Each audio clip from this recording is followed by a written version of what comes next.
Hello, hello. How is everyone tonight? I'm a couple minutes late getting on, but I had to get this face fixed. I wanted to do my makeup before I came on this time.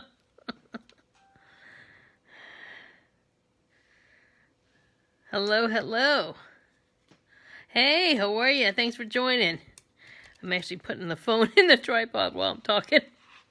I wanted to come in and talk about Small Business Saturday and why I'm doing what I'm doing.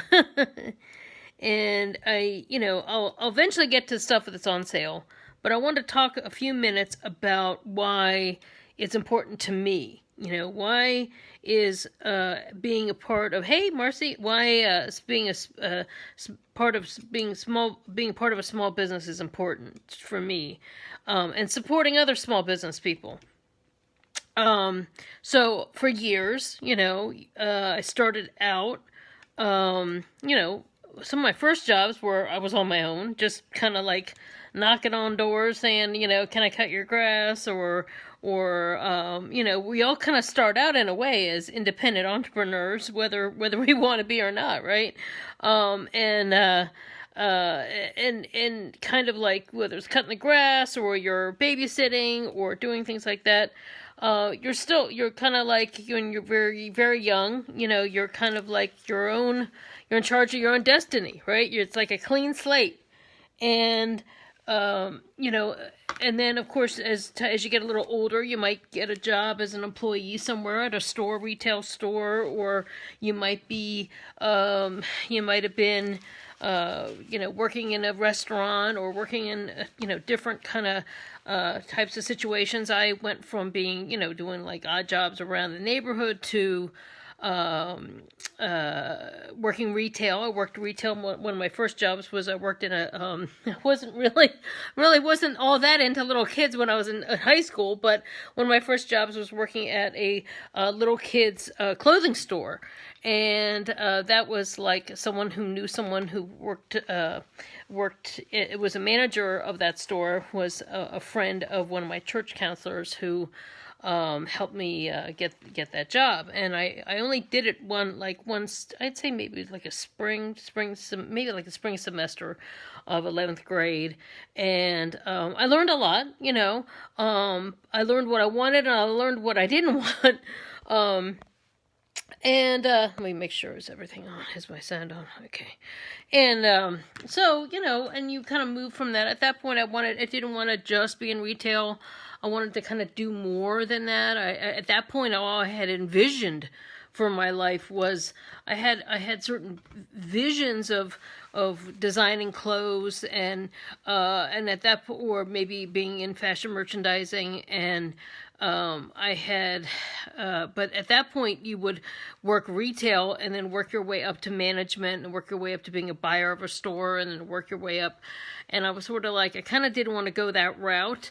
It didn't really feel like me because I also felt like kind of stifled by corporate life of department stores, what we had back then, where you had to you had a certain dress code and you had certain things you had to do and had certain things you had to say and all this kind of stuff. And I just felt like as a creative person, I felt that was very stifling. And so I kind of thought, okay, I had to reevaluate even then. And then I was like, well, I'm very artistic and I have an interest in art, but I still wanted to do fashion but the schools that I really wanted to attend were very expensive and there wasn't anything close to me and there was no online classes at that point. And my dad really didn't want me to go away. He didn't think I could handle, and he was right. Of course, at the time, I was really kind of upset that he made that decision. Hey, how are you? But he was sort of like, I don't think you're ready. I'm not going to pay for you to go when I don't think you're ready. I don't think you'll be able to handle it. I think, so I was really at a crossroads because I was like, well, everything I want to do is either far away or something that is, something that involves me giving up a lot of myself. So I kind of, did some soul searching, and I'd always loved makeup, and I'd always loved things that were, in the beauty world. So I had, I looked into, when one of my other friends were looking into going to college, is when I went into, hey, Michelle, how are you? I looked into, I was looking at, cosmetology schools. And cosmetology schools were only, hey, how are you? Cosmetology schools were only 9.5 months to going to college for 4.5 years. And for me, I felt like that was the right move at the time. But the only thing with that was when I got out, you have to start somewhere. So you start out as an employee, you basically start out as an employee. And, from there, always working for somebody else. So, and I know a lot of them were small businesses, or they were part of a chain, which was local businesses that were like, maybe 10 salons or 20 salons. And then some of those chains have actually grown and become national. But when you're in employee mode, you can't control your destiny in the same way. You learn a lot, when you're in employee mode. And for years I thought, okay, this is the right place for me, because as a creative person, I didn't want to be bogged down with the business stuff. Hey Sharon, how are you? I didn't want to be bogged down with the business stuff. I just wanted to just do what I wanted to do. Just wanted to do hair, just wanted to do makeup, just wanted to create. Didn't want to have the hassles of the business type of thing. But at the same time, I was also bogged down with being an employee and having them say, well, this is when we need you to come into work, or this is what we want you to wear, or this is what we want you to say, and this is what we want you to sell, and this is what we want you to use. And that was okay for a certain amount of time until, after a while, I was like, well, maybe I didn't like that choice of what they were wanting me to use, or maybe I like the choice of what they wanted me to say, or what they wanted me to represent. Sometimes my vision and their vision weren't matching. So then I would go to another place, and I'd go to that other place with the best of intention, thinking that this would be the great place. And I actually hopped around to many different places. And I can honestly say, up until when I had my own salon, I had some great managers, and I had some not so great managers, and I had some people that were owners that were horrible, and I had some owners that were absolutely wonderful. A mixed bag. And the same thing about coworkers too. There are actually very few former coworkers that I'm still good friends with now. It was a mixed bag. Some people I became great friends with, and some people I didn't get along with at all. And some people who we just butted heads, and they didn't like me right away, and I tried my best to always be liked by other people, but sometimes your best isn't good enough, and sometimes you're working someplace where you just hate to go into work, right? But for years, I never thought that I'd be able to handle my own business. I didn't think when I tried to be in charge, I didn't have the best personality to be a boss of other people. So I just just thought I had to just suck it up and deal, for years and years and years and years. And I didn't realize that the stress was eating away at me and causing me to have a lot of health problems, caused me to have a lot of other issues. And it affected I had to work a lot of crummy hours. I can definitely say it was a contributing factor. It wasn't the main factor, but it was a contributing factor to my first marriage not having a fair chance, because I worked a lot of long hours, nights and weekends. But there were other way more important factors, but that was a huge part of it. I didn't see a lot of my nieces and nephews when they were growing up. I missed out on a lot because I was working for other people, and it affected me in lots of things internally, and it affected me because I was always having to go in early for those sales meetings, those required sales meetings that you have to be at. And if you're going to be 5 minutes late for that meeting, they're going to lock that door, and you're going to be written up, and you're not going to be able. You're going to get even worse schedule the next week because you didn't make that meeting, right? We've all been in those kinds of jobs where you had stupid stuff you had to put up with. So after a while, I became one of those people who would always be like, well, if I was running the plays, I'd be doing this, blah, blah, blah, blah, blah, you know. But then if they'd asked me to be more, oh, I don't want to be responsible for this, because it was like, I could see what they were doing wrong, but at the same time, I didn't have enough respect for the situation to want to be a part of making that their dream better, because it wasn't my dream, right? You know, I felt like I had, and then after a while, I don't know why, sorry. So after a while, I finally found a good person to work for, and I will say that 5-year period working for that team of people, and it was excellent. It was an excellent boss, excellent group of people, and excellent choices of who he hired. And everything worked together so well. And that at that point, that 5-year period, I'm so grateful for, because of that 5-year time period where I had the most success, as well as I had a lot of personal success, because those people from that workplace helped me out through 2 very big major things in my life that I would not have been able to get through. So not only was it wonderful on a professional level, but on a personal level, they were like they were like the angels that I needed to help me, you know, through these big things. So, and that was all in the early 2000s. So the reason why I'm leading up to from that gave me the confidence to go off on my own. And from saying, wow, you know, I can do this. I'm finally at a place where I can do this and be better, and I finally have, you know, I was able to build up a great clientele. I was able to prove to myself that I could earn and do what I needed to do to be successful. And hey, Nina, we're just talking about when we worked together. And Nina was one of those people. Nina was one of those people. So, at that great workplace. So because of that gave me the confidence finally to say, you know, hey, I do deserve to always be in a great workplace, or if not, I'm able to be on my own. And so from then, I had my own place for 4 years. I had my own mini salon. Nina still has her business, but for 4 years, I had my own mini salon. And I did everything. I did everything from the bookkeeping to the shampooing to the customers to the cleaning to the appointments to everything. I did everything. And so, and then you can get very burned out that way too, because, you know, I still, even though it was it was my own place and she has her own place, we had no control, even though we had signed a lease. You can't control sometimes. Oh, we're going to decide to raise the rent. Oh, gee, sorry, the power just went out. Oh, you got to cancel all your clients. Or, you know, suddenly I felt like there were things that happened, once again, out of our control. Sometimes things do happen that are out of our control.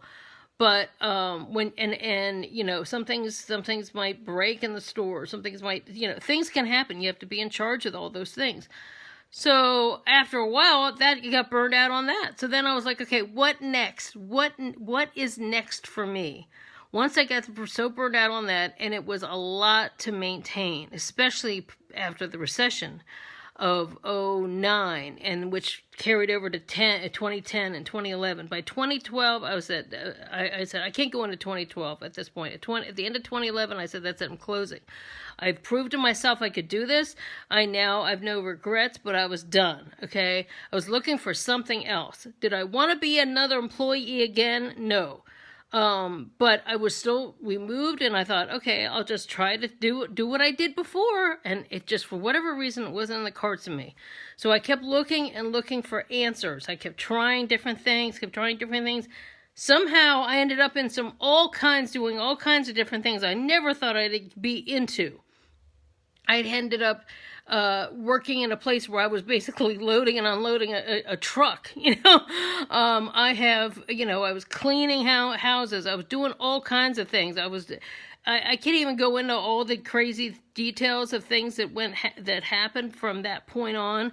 But, you know, my husband had lost his job at that point, and we were both searching. We were both trying to get new skills and trying to learn new things. But during that time, I actually learned how to ask for help, learned how to find new ways to earn money, especially earning from home. I learned to network, which I'd never done before in the right way. I had done a little bit, but when I had my own business, but not to the same degree. There were a lot of things that I learned during that time. When I think back, there was such a low time. I thought, why am I going through this? Why am I having to do this? Basically I was selling a lot of things, all these things that people do now. It's like no big deal, but it was a lot for me to sell things that I had thought were really valuable, or do things that, try and do new things, whether it was eBay or, even if it's meeting people in the Safeway parking lot to sell my jewelry or whatever it was to pay bills. And I was like, there's gotta be a better way that I can, if I need to be at home and for whatever reason, I'm aged out of the beauty industry, because at that point, anytime someone saw my age, even though they say ageism doesn't exist, ageism definitely exists, especially in the beauty industry. And also, I had no control over what salons were using anymore. Suddenly, everybody was using things I was now allergic to. I would go into jobs for interviews, and I couldn't breathe because of what people were using.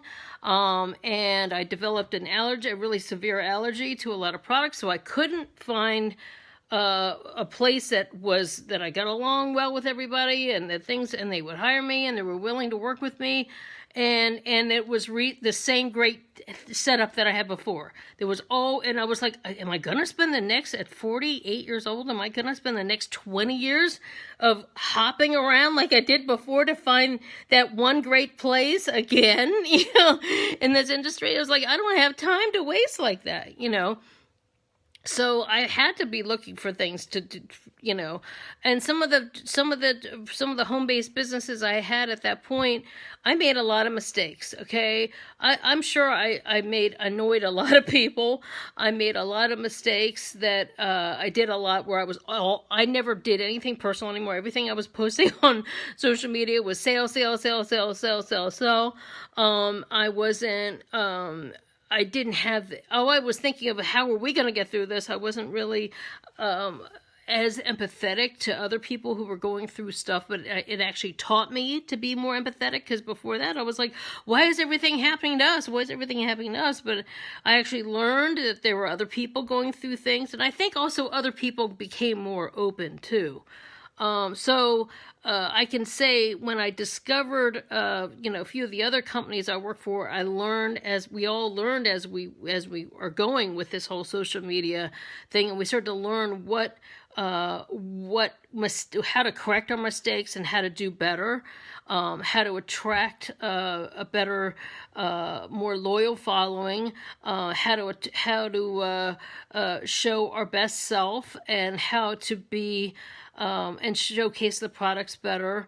And from that, I found I got, and as well as opening myself to meeting new people and not being afraid, because for a long time I was like, oh, I'm only going to keep my personal page. It's only a very limited friends, add on my business, have my business page grow, and I'm not going to let people get to know me. I'm going to create this other character. And to tell you the truth, that was when I first started the BibaGirrrl label, brand, whatever you want to call it. I was creating, it's kind of like creating like this fantasy character that the person who I wanted to be going to great parties, and I wanted to be able to be wearing great clothes, and I wanted to be able to be, on the red carpet interviewing celebrities, or wanted to be a celebrity makeup artist, or I wanted to be doing all these things that at that moment it was the farthest thing from my real life. And we were living in this tiny apartment, and I wouldn't even call it a kitchen. It was basically like a little bar that's like that you used as a kitchen. And and I was just creating this thing. And from that, though, I was able to kind of get more confidence. That's when I first started doing more videos and saying, well, getting used to myself on camera, and creating what I've now expanded upon. So, and I had some success with the other companies. It's not those products or those situations, but I have noticed that the people who are working still with those other companies have expanded and doing companies that are selling clothes, and they're also selling jewelry, and they're also selling accessories, and maybe they're selling hair pieces, and they may be selling all these other things. Well, as soon as I came with Avon, what happened? I'm selling jewelry, I'm selling cleaning products, I'm selling makeup, I'm still selling skincare, I'm selling body care, I'm selling fashions. This is the sweater. Some of you all may remember the sweater from last year, the hoodie. And this is still available too. But some of you may remember, that I was I liked the fact that when I came over here to this company, that I could, have a full range of things that I wanted to sell, and I didn't have to be selling for multiple companies, I didn't have to be juggling like four other, I've seen some of the people that I used to know and some of those other direct sales companies, they're juggling like 4 or 5 different things at the same time. They're working for a legging company, they're working for a makeup company, they're working for a jewelry company, but I'm all with one company selling all of those things. So this has been the best move for me because it's one website, it's one website for people to remember. And it's, one company, so one set of sales, set of sales goals, and it's also it's been really incredible to be able to sell. When someone says to me that they don't wear much makeup and they're not into beauty products, to say, well, that's okay. Do you know that I have cleaning products, or do you know that I have, do you know that I have things that for the bath? Do you know I have things that you could buy for your grandkids, or do you know that I have things that you could buy for your husband, or a whole multitude of things. So and to be able to have that option from one company and not have all these other companies. So and even though someone could say, well, you're not a small business person because you're not making that jewelry, or you're not the one that's grinding up those bath salts, and you're not the person who's, stringing the beads of the necklaces that you sell. I'm like, no, that's true. That's true. But I am the person, when I do sell my artwork, or if I do start selling my photography, or, that is my work. Or when I do sell, when I give someone a gift certificate for a makeup session with me, that is my art. But the business is an extension. The product aspect of my business is an extension of my business, an extension of my creativity, because I'm able to use my creativity to make great product and my expertise in the beauty industry, as to be able to make great product recommendations. So to me, this is still a small business. The thing is, as with direct sales companies, if you're a small business rep with a direct sales company, they provide the product. They save me the time. I'm not in a lab somewhere. No, I'm not in a lab somewhere creating the perfume. They help me so that I'm not wasting time being, in the kitchen making formulas, and putting things into bottles. They're just like the vessel by which I'm able to concentrate on what I like to concentrate on, which is the person-to-person aspect of the business. So it is a different kind of small business to say, oh, I'm a small business person, but I'm still the one doing my bookkeeping. I'm still the person, do I have this product in stock if someone wants to buy from me directly? I'm still the one going to the post office often. Some people you can buy directly from the company website through me, or a lot of times I'm doing things for customers and we're doing deliveries. So so I'm still, keeping track of my mileage and buying, getting gas and those things. So I'm the one that's buying the bags and putting this, putting little samples in the bags and making sure I'm giving the right products to the right person.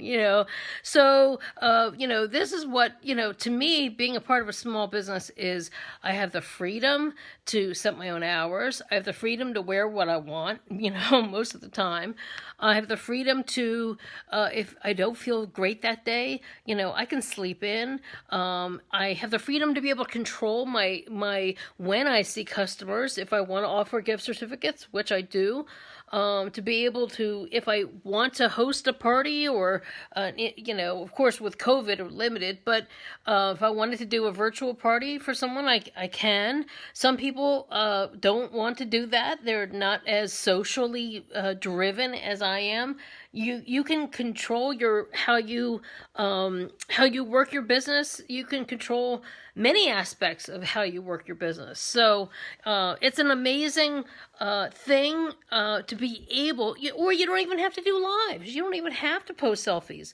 There are people who do Avon who do it more, strictly where people are shopping that person's online site. They might have their picture online and they have their picture on as their profile picture on Facebook, but they don't do lives. They might take a picture of the products and say this product's on sale. But they're not doing what I'm doing, but they're selling in their own way, and they're sharing it in their own way, and they're promoting the business in their own way. And that's something I really like, because to know that I'm helping other people at their stage of their business, and still helping them feel like they're bringing in income into their household, and I'm helping them grow. And if they see what I do, and they'll actually say, "Marilyn, did you see I actually went live last night in my VIP? Or did you see what I did? And I'm like, "Yeah, that's so great. That's so great," because I know how big that is for them to actually be in front of the camera when they're not an in front of the camera person. And they see that, their friends and family and followers are cheering them on, and that makes me feel good to be able to see them grow, and I never thought I could be a leader like this and to be able to help people and have people underneath me and give them guidance, and kind of like say, and then as well as set limits to say, okay, this is what we're going to do, and this is what we're not going to do, and this is how I feel the team should work, and how, to be able to have that confidence and to be able to see myself grow and see a business grow at 55 years old, when many people are saying, "Oh, I'm done, I'm burned out on this industry," in the beauty industry overall, to see that, yeah, I can still keep it going. Even last night, I was giving someone beauty advice, and it made me feel so good to know that I was giving her advice, and that I was still worthwhile. My opinion was still worthwhile, and my expertise was really worthwhile. And so to me, that's a very important aspect of being part of a small business and creating my own small business, is feeling worthwhile. When many of us right now are feeling like not knowing what to do, okay? Right now we're all powerless to this. You think you can control this COVID thing. We think we can do better, but things you can still feel like it's out of your control. You turn on the news every day, there's things that are out of our control. And you think you just by wearing a mask or whatever, but sometimes things happen. So we do the best we can. We get as safe as we can, but there's a lot of things that we do that, anything can happen to us at any time. You could be wearing your mask and stay as clean as possible. You might get in a car accident or something. But if you have regrets up until that point, then, what is your life? If you were just always working for somebody else and always hating your job and feeling stuck and feeling burnout and never saying, I wanted to try. So for me, I don't have a lot of regrets professionally. There's only maybe a few decisions where I kind of went in different little moves here and there, timing wise. But now, because of Avon and what I've been doing with it, it's really been an amazing way to grow in some new directions and create some really amazing connections and meet new people, whether they were in a customer level or meet or as a leadership level, which has just been incredible for me, and so I can't wait to see what the next year's going to bring. I'm positive for 2021.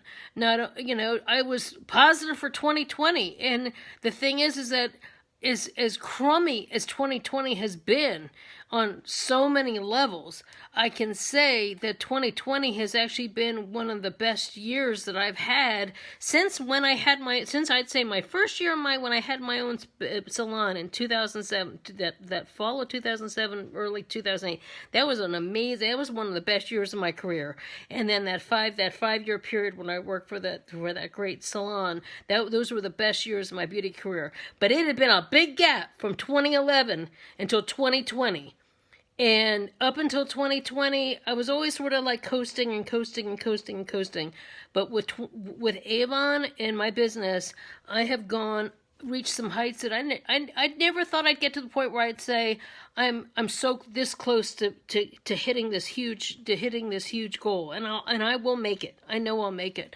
But I never envisioned getting there. I'd always be like, well, yeah, that's okay for those other people. I'm not even going to watch that seminar. I just would always be like, well, it's okay.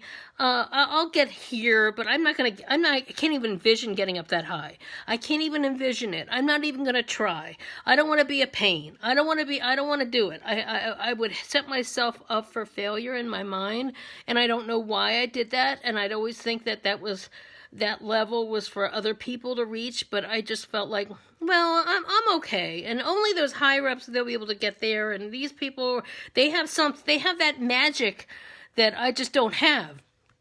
But somehow I just thought beyond it. I thought beyond it, and I kept with that growth mindset that made me want to reach higher, and I have reached higher and higher and higher this year, and I kept thinking, as low as how so many things are, it made me want to work even harder and do more, and to be able to say that during the worst time for a lot of people, I'm doing really, really good, and I guess it made me want to push harder, because I can remember being way up high before in the other things I did, but as well as I can remember being so low back in those dark times that I was like, I'm just gonna ride this and keep this and see these opportunities. But a lot of it had to do with the fact that Avon, because we partnered with this other company and had this new umbrella company from Asia, having the masks right away. We had masks right away. We had hand sanitizers right away. We had cleaners when no one else had cleaners. We had hand sanitizer wipes. We had cleaning wipes when everybody was out of them. So to be a part of a solution to help people feel safe and feel safer and get safer, really, and protect themselves was a huge decision for the people in charge, but it was very helpful for us, because to be able to say, okay, so, there might be people who, they already have their own brands of makeup, but if they know they could get gloves from me and face masks from me to help protect them, to feel safer when they go to the grocery store, for me, it's like, I know what it's like for me to need them and feel safe, feel like I'm not going to feel safer and not as exposed to as many germs when I'm in public. So knowing that I can help people in that way, and help especially people who are in essential jobs and those kinds of things. So that was a big part of it. People were like, no, you're just doing makeup. You're just doing, for one thing, there's a whole lot of people who also look down on the beauty industry industry and makeup, but I can honestly say there are many of us who use makeup to help us make us feel more confident, to help us it can give us a lift when we look in the mirror. It can give us to be able to resolve a beauty issue, which I have a lot. I'm kind of broken out right now, but whatever.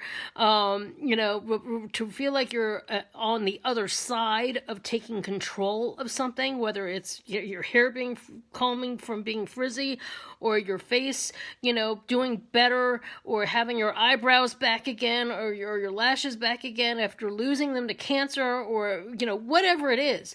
There's a lot of things that women have, or just people in general have with their appearance. And if you can give them a little bit of control back in their life with feeling better about their appearance, I feel like I'm giving them a gift. And you have to put value to that.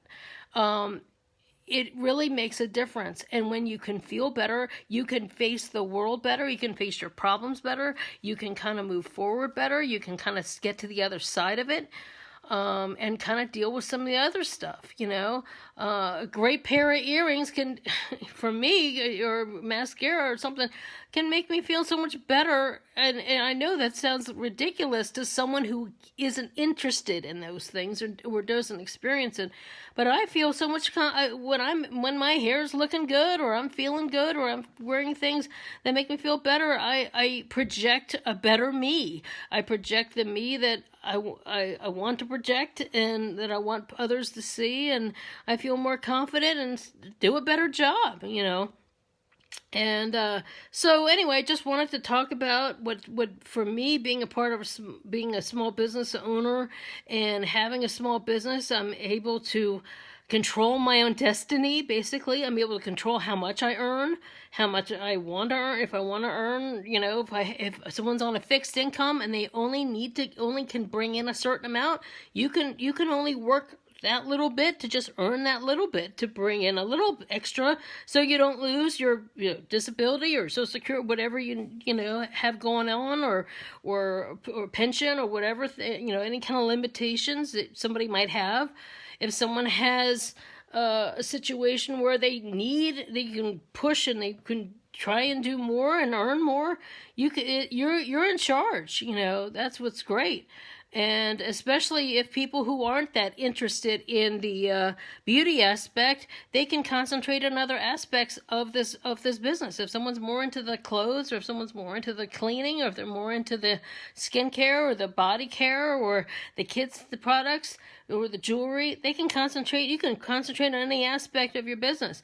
So it's pretty interesting that you can do these things and have this kind of freedom. And work it where you're working other jobs, or if you're working, or it can be your main job. So for me, I've found such a great growth, personal growth, and professional growth, and answers to problems.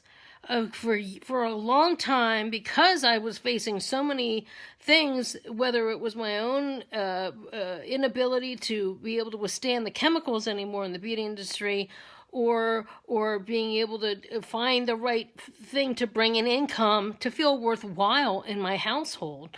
When my husband was the main breadwinner and I was feeling like I'm feeling so worthless, I'm feeling like what's going on in the world, that I'm feeling not wanted, or I'm feeling like I was feeling like my value to the world wasn't there anymore. So it's really changed me to feel more confident again, and to feel like my opinions are worthwhile, my talents are worthwhile, and I keep growing, and I keep growing too. There's always a new webinar. There's always a new Zoom meeting where I'm learning new things. There's always a reason to take notes. There's always a reason to grow, and a new lease on being able to help others. So it's really been an incredible thing. So I've really learned a lot from being in this go round, in this incarnation of being a small business owner. and it's just been great. It's been a great gift. So yeah, and also one thing is I do have gift certificates. We'll talk about that real quick. I do have gift certificates if people want to use my beauty services. If they want to do one-on-one, I do one-on-one Zoom classes. If you want to do that, I have gift certificates. I also have gift certificates if people want to buy 4 products. Okay. I also have my Cash. I've now been posting my Cash app name, so that if people don't want to buy Avon, if they don't want to buy Avon at all, there are many people who don't want to buy Avon, and that's fine. But you can still support my business by contributing to my Cash, tipping me through Cash App. And it's just like people were saying, why don't you put this up? Why don't you put this up? I'm not an Avon customer. I'm not going to buy it. I don't buy direct sales, but I want to support you. I love you. Okay, fine. Here it is. It's not like I'm saying you have to, but if someone wants to do it that way, instead of buying from the website, you can do that too. This is just another way to support the business. So, so I did it because so many people were asking me to do it. Not that I'm trying to be greedy or anything, like, oh my God, what is she doing? And I'm trying to sell something else. But I do offer a lot of services. I do also, if you're local, I do in-person services. But the main thing is I also do services for the home. I do also do before and I always call it, I'm the queen of before and afters. You can do I can do give you hair advice virtually, because I can recommend products virtually. I can even give you a hair tutorial virtually. I can give you makeup tips virtually. You can have a makeup party with me virtually. When you can do it through Avon and earn products as a party hostess or host. You can also do things where I help you with your home and I talk you through. I've talked people through helping them clean out their closets. Sometimes you just need that voice and telling them, okay, that goes to Goodwill and this one goes to donate, this one goes to trash, and this one's Goodwill, and this one you keep, I can do that virtually, or I can do that in person. So there's a lot of things that I can help you with, and or help someone you love. If you want to give them a gift certificate for a virtual makeup lesson or a hair lesson, or help someone with going through the organization process, I can help them with that too. So anyway, thank you for watching. I just wanted to talk about my experiences as working as an employee, as a what I call a turnkey business, as a brick and mortar owner, and as well as as a self-employed person of owning a salon, as well as what I'm doing now, which is selling through a website and doing virtual business. And so because of COVID, in a way, it's really expanded my virtual business, which has just been amazing too. And I'm grateful for that, because I'm now working with so many people all around the country and meeting really amazing people who I never would have met in any other way. I had to learn, I had to be open to that myself, and open to change. And that is huge for those of us, especially when you're in the middle age years, or over 50 years, and you're kind of find yourself stuck, So anyway, I hope you enjoy this video. Hope you enjoy all my videos. I try to bring some smiles, and bring some some fun tips, and some brightness to what we're all going through over here. And so hope you all have a great rest of the holiday weekend. Stay safe, and I'll see you next time. Take care. Bye.